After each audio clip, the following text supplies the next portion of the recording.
Bapak Ibu dan Saudara sekalian dikasih Tuhan, tokoh Maria Magdalena ini adalah tokoh yang sangat kontroversial. Bahkan banyak pendapat yang mengatakan bahwa Yesus menikah dengan Maria Magdalena. Misalnya buku ini, Bapak Ibu dan Saudara sekalian, Holy Blood, Holy Grail atau The Jesus Dynasty, itu menekankan bahwa Yesus menikah dengan Maria Magdalena dan mempunyai anak. Bukan itu saja Bapak dan Saudara sekalian, kalau Anda menonton film, maka ada film The Da Vinci Code atau The Last Temptation of Christ, itu menggambarkan bahwa Yesus juga menikah dengan Maria Magdalena. Bagaimana juga The Last Temptation of Jesus Christ, Yesus kemudian turun dari salib dan menikah dengan Maria Magdalena dan mereka mempunyai anak. Bahkan terlebih lagi Bapak dan Saudara sekalian, kalau Anda pernah mendengar ada sebuah kubur yang diketemukan yang namanya kubur Talpiot.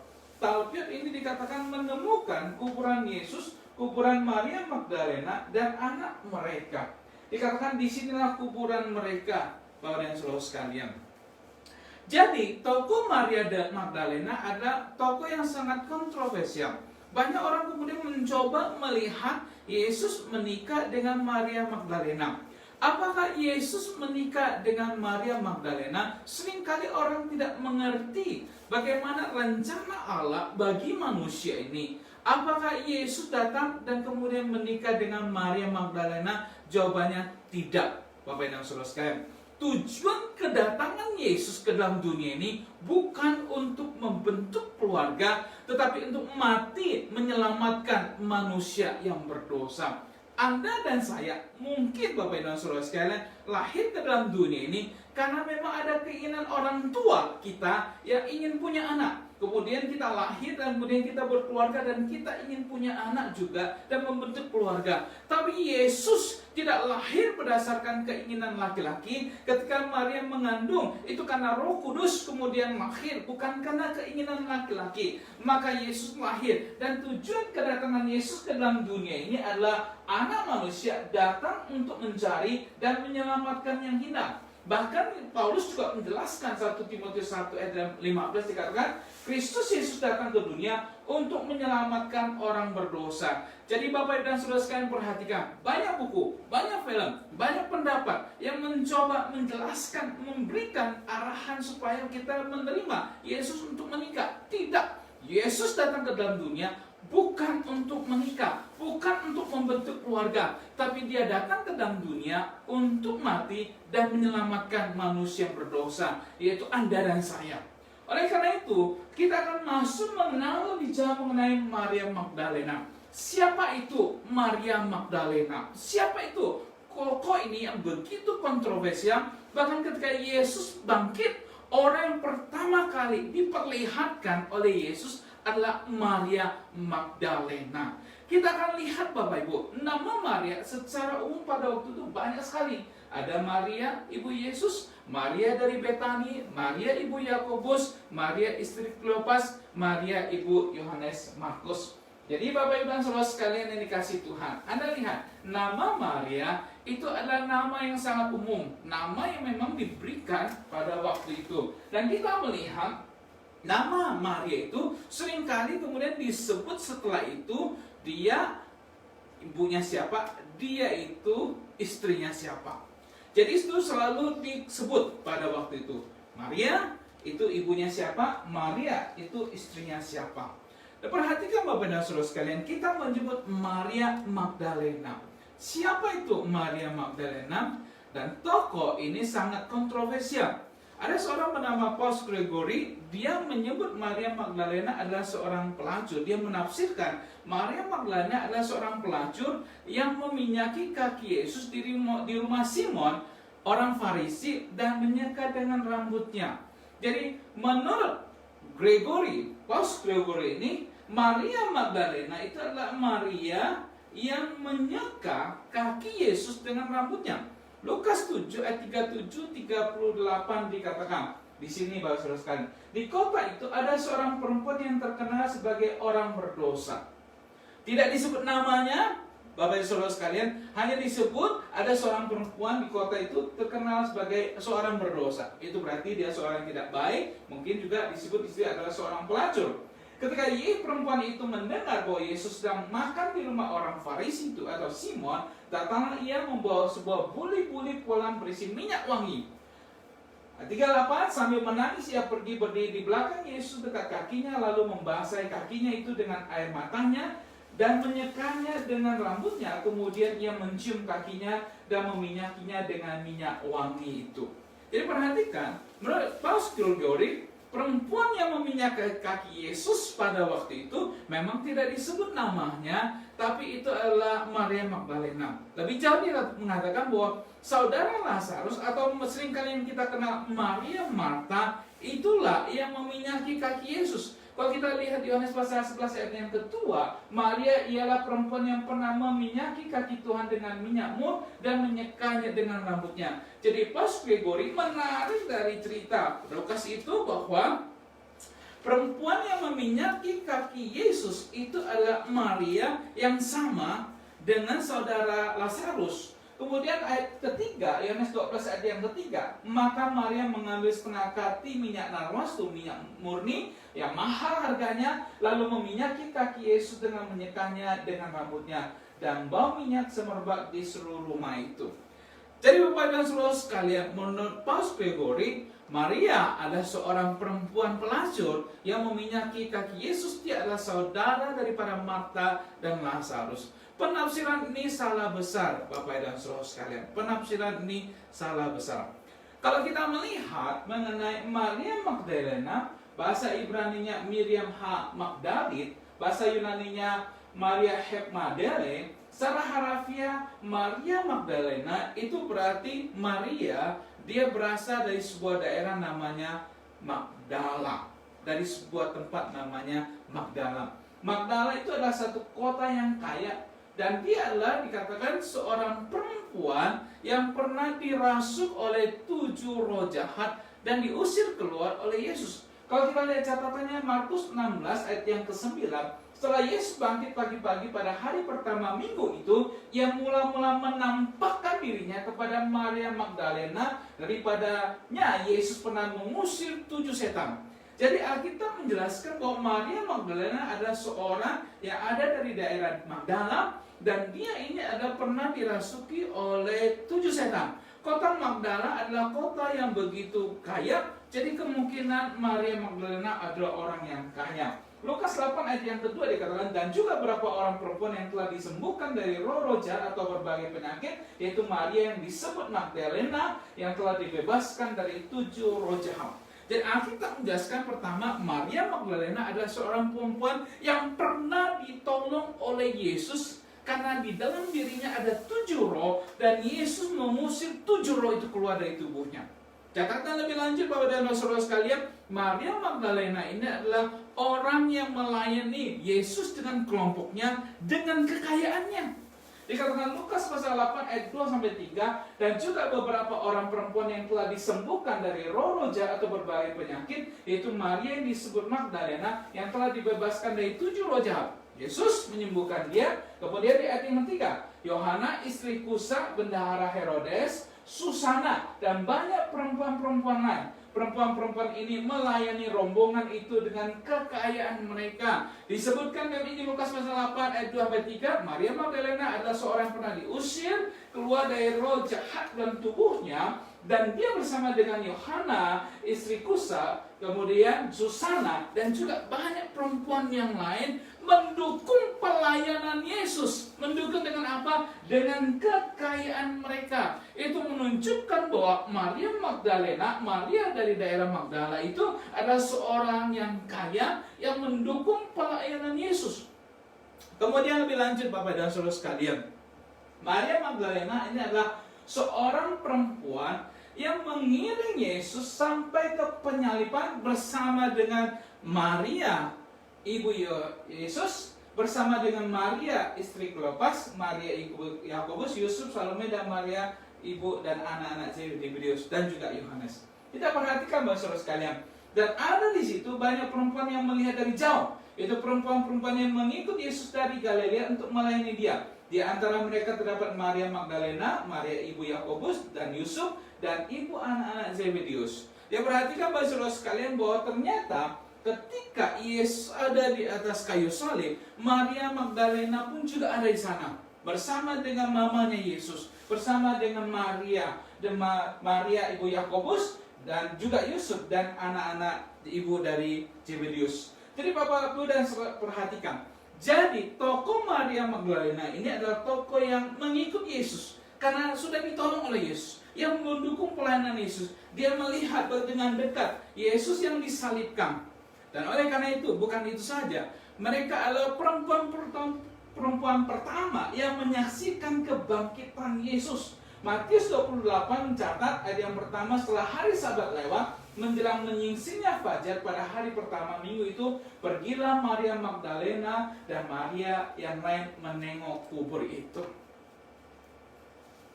Perhatikan Bapak Saudara sekalian, para perempuan ini ketika setelah Sabat lewat, mereka pagi-pagi benar pergi ke kubur Yesus. Mereka ingin melihat kembali mayat Yesus. Makanya Maria Magdalena juga adalah perempuan yang pergi ke sana. Dan kita melihat Bapak Saudara sekalian, Maria Magdalena ini adalah tokoh yang tidak disebut nama anak, tidak disebut suami. Itu kemungkinan dia adalah seorang perempuan yang tidak menikah.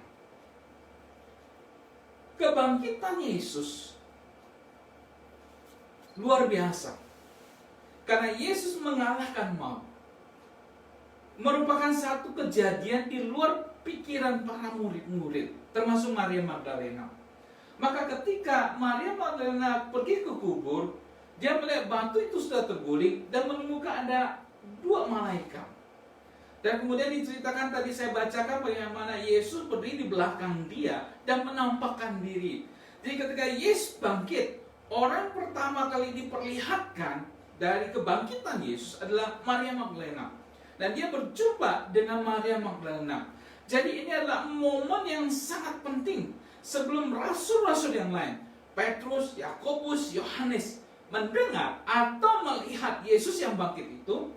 Perempuan yang namanya Maria Magdalena ini adalah tokoh yang pertama menyaksikan kebangkitan Yesus. Ini momen yang penting Bapak dan Saudara sekalian. Dan momen yang penting untuk saya juga. Kenapa? Karena saya ini pertama kali berjumpa dengan istri saya dalam sebuah acara retret. Kami sama-sama main drama. Drama saya jadi Yesus dan istri saya jadi Maria Magdalena. Jadi momen yang penting juga untuk saya. Tadi saya mau mengajak kita melihat Bapak dan Saudara sekalian kasih Tuhan. Apa makna kebangkitan Yesus untuk Maria Magdalena? Yang pertama adalah kebangkitan Yesus merubah kesedihan Maria Magdalena. Merubah kesedihannya dia. Ketika pagi benar, hari pertama minggu itu, ayat yang pertama dikatakan, masih gelap Bapak Ibu. Pergilah Maria Magdalena ke kubur itu, dan dia melihat bahwa batu telah diambil dari kuburnya.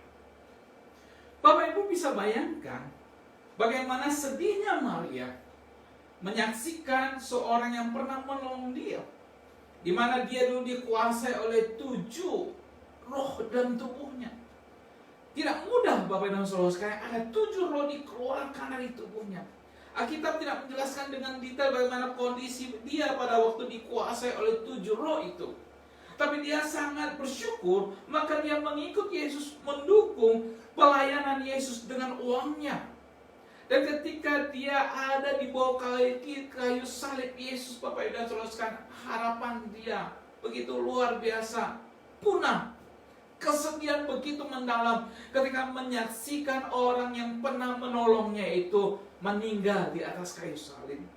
Maka ketika Yesus dikubur, saya yakin dan percaya ketika melewati hari Sabat, Maria Magdalena susah tidur, nangis terus, karena dia merasa sedih sekali.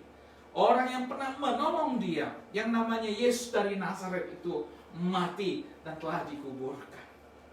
Tapi Bapak dan Saudara sekalian, kebangkitan Yesus merubah akan kesedihan Maria Magdalena Nah, kita mencatat bagaimana pagi-pagi pada perempuan-perempuan itu mereka pergi ke kubur Yesus. Dan kebangkitan Yesus merubah kesedihan Maria Magdalena menjadi satu peristiwa yang sangat berbeda.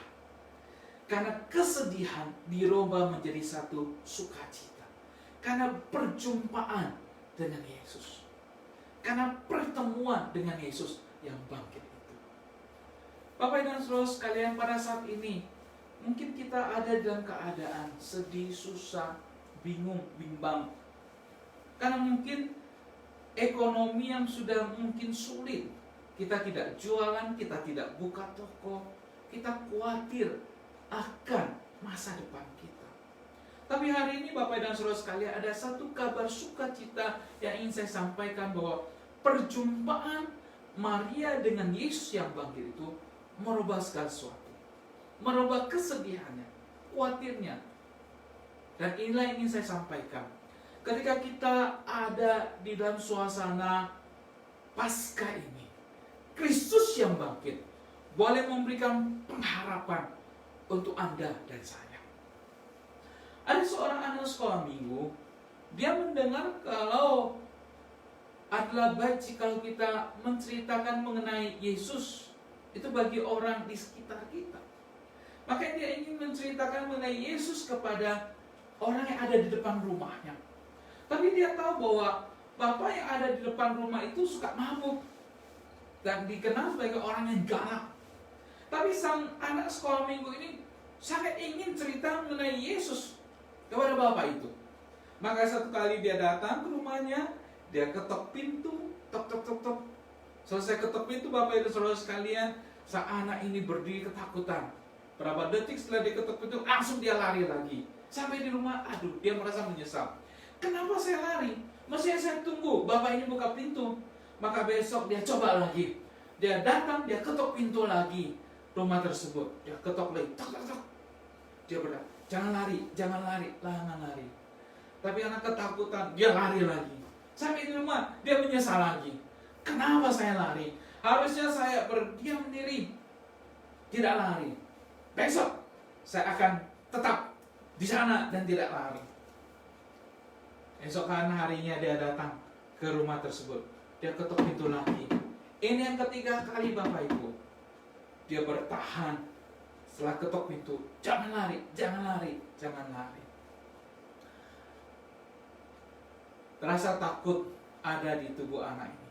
Apalagi ketika pintu itu dibuka. Ada seorang bapak yang dia kenal suka mabuk, orangnya galak, pemarah, melihatin dia, lalu tanya, ada apa? Sang anak ini yang ketakutan, gemetaran, ditanya ada apa? Dia cuma ngomong, Jesus love you, Yesus sayang kamu. Langsung kabur dia, langsung lari. Sang bapak yang ada di dalam rumah itu kaget. Karena ada seorang anak yang berdiri, lalu kemudian teriak, Jesus love you. Dan kemudian dia bertanya, siapa Yesus yang love saya? Sebenarnya beberapa hari itu Bapak dan Saudara sekalian kasih Tuhan, sang bapak ini berniat bunuh diri. Tapi ketika nggak bunuh diri, ada yang ketok pintu. Dia buka, nggak ada orang. Besoknya ada yang ketok pintu lagi. Dia buka, ada anak. Sampai hari itu saatnya dia memutuskan untuk bunuh diri, ada yang ketuk pintu lagi. Maka ketika dia buka, ternyata anak kecil itu. Dan akhirnya dia mendapat kabar, ternyata ada seorang namanya Yesus yang cinta dia. Selama ini dia sendirian, selama ini dia rasa frustrasi karena dia merasa tertolak, orang-orang membenci dia. Dan ternyata ada seorang dari anak ini yang menceritakan bahwa Yesus sayang dia. Dan dia kemudian cari siapa Yesus. Dan kemudian see the Bible, lihat Alkitab. Dia cari Alkitab, dia baca, dan akhirnya dia bertobat. Dia terima Yesus. Dia cukur jenggotnya, dia ganti baju yang baru, kemudian dia cari anak. Dia tahu itu anak ada di depan rumahnya. Sekarang gantian dia pergi ke rumah anak tersebut, dia ketuk pintu. Sang anak ini buka pintu. Ketika dia buka pintu, dia kaget, dia cepat tutup pintu. Karena dia lihat, kayaknya bapak di depan, kok berbeda penampilannya. Sama bapak ini ketok pintu lagi. Anak ini buka pelan-pelan. Anak bapak terus berkata, "Nak, saya datang mau saya thank you. Karena kamu menjelaskan Yesus sayang saya. Saya dulunya orang yang tidak punya harapan. Dan melalui kamu saya tahu Yesus memberikan saya harapan." Perjumpaan Yesus yang bangkit itu merubah Maria Magdalena. Dari kesedihannya menjadi sukacita. Yang kedua Bapak Ibu, kebangkitan Yesus merubah bukan saja kesedihan Maria Magdalena, merubah pengenalan Maria terhadap Yesus. Kebangkitan Yesus merubah pengenalan Maria terhadap Yesus. Kata Yesus kepadanya, "Maria." Maria berpaling dan berkata padanya dalam bahasa Ibrani, "Rabuni," artinya guru. Ketika Yesus memanggil Maria, Maria mengenal suara itu dan tahu suara itu adalah suara gurunya. Maka dia hendak memeluk Yesus di dalam. Tapi Yesus berkata, "Jangan. Pergilah kepada murid-muridku dan katakan, aku telah bangkit." Maka dalam ayat 18 dikatakan Maria Magdalena pergi dan berkata kepada murid-muridnya, "Aku telah melihat Tuhan." Sekali Bapak dan Saudara sekalian, aku telah melihat Tuhan. Dan juga bahwa dia yang mengatakan hal itu kepadanya. Perhatikan, perkataan dari Rabuni, dari seorang guru, seorang yang dihormati, yang mengajarkan kepada dia, yang menolong dia. Dan sekarang berubah. Karena di dalam perjalanannya dari kubur menuju kepada para rasul, saya percaya ada rasa sukacita, ada rasa luar biasa di dalam diri Maria. Bahkan kemudian satu perubahan dalam konsep pola pikirnya. Tadi aku panggil guruku itu Rabuni, Yesus adalah guru. Dan sekarang ketika dia sampai kepada murid-murid, dia berkata, "Aku telah melihat Tuhan. Aku telah melihat Tuhan." Inilah perubahan yang luar biasa. Yesus bukan hanya sekedar guru baginya, tapi Yesus adalah Tuhan yang hidup. Bapak dan Saudara sekalian dikasih Tuhan, siapakah Yesus hari ini bagimu? Mungkin hanya sekedar rabi, manusia biasa. Tapi saya ingin katakan, Yesus adalah Tuhan yang telah bangkit. Dia menguasai seluruh kehidupan manusia, menguasai sejarah, menguasai kehidupan Anda dan saya. Oleh karena itu, bila dalam kehidupan kita boleh terus kenal Yesus lebih dalam lagi. Ada seorang yang terdampar di sebuah pulau, Bapak Ibu. Ketika sampai di pulau itu, dia tinggal sendirinya. Kemudian dia berdoa pada Tuhan, "Tuhan, tolonglah saya, supaya saya bisa tinggal di pulau ini dan hidup di pulau ini." Kemudian akhirnya Tuhan membantu dia menemukan daun-daunan, kemudian dia buat rumah dan dia bersyukur ke atas penyertaan Tuhan. Dia hidup di pulau itu sendirian, Bapak Ibu sekalian. Dia berusaha mencari ikan dan eksis dalam pulau itu. Satu kali ketika dia pulang dari mancing ikan, dari mencari ikan, dia melihat gubuk rumahnya terbakar. Dia marah kepada Tuhan, "Tuhan, kenapa engkau tidak tolong? Saya sudah minta tolong engkau supaya saya bisa eksis dan bangun rumah ini. Sekarang rumah ini terbakar." Bapak dan Saudara sekalian, dia marah kepada Tuhan karena rumahnya terbakar. Tapi ketika dia sedang komplain, tiba-tiba dia dikagetkan karena ada kapal yang mendekati pulau itu. Dan kemudian akhirnya dia diselamatkan. Ketika dia naik di atas kapal itu, lalu dia bertanya, "Bagaimana kalian tahu saya ada di pulau itu?" Nakoda kapal itu berkata, "Saya tahu ada orang di pulau itu karena kami melihat ada asap yang naik terbang di atas hitam. Dan kami tahu di situ ada orang." Oleh karena itu Bapak dan Saudara sekalian, Tuhan memakai gubuk itu untuk kemudian memanggil kapal dan menyelamatkan orang ini. Seringkali kita salah persepsi terhadap Tuhan. Tapi marilah Bapak dan Saudara sekalian, kita kenal Tuhan lebih dekat. Kenal Tuhan lebih dalam lagi melalui masalahmu, pergumulanmu, kehidupanmu, situasimu saat ini. Kita datang kepada Tuhan. Kita kenal Dia lebih dalam. Yang ketiga dan yang terakhir, kebangkitan Yesus bukan saja merubah kesedihan Maria Magdalena, bukan saja merubah akan pengenalan Maria Magdalena terhadap Tuhan.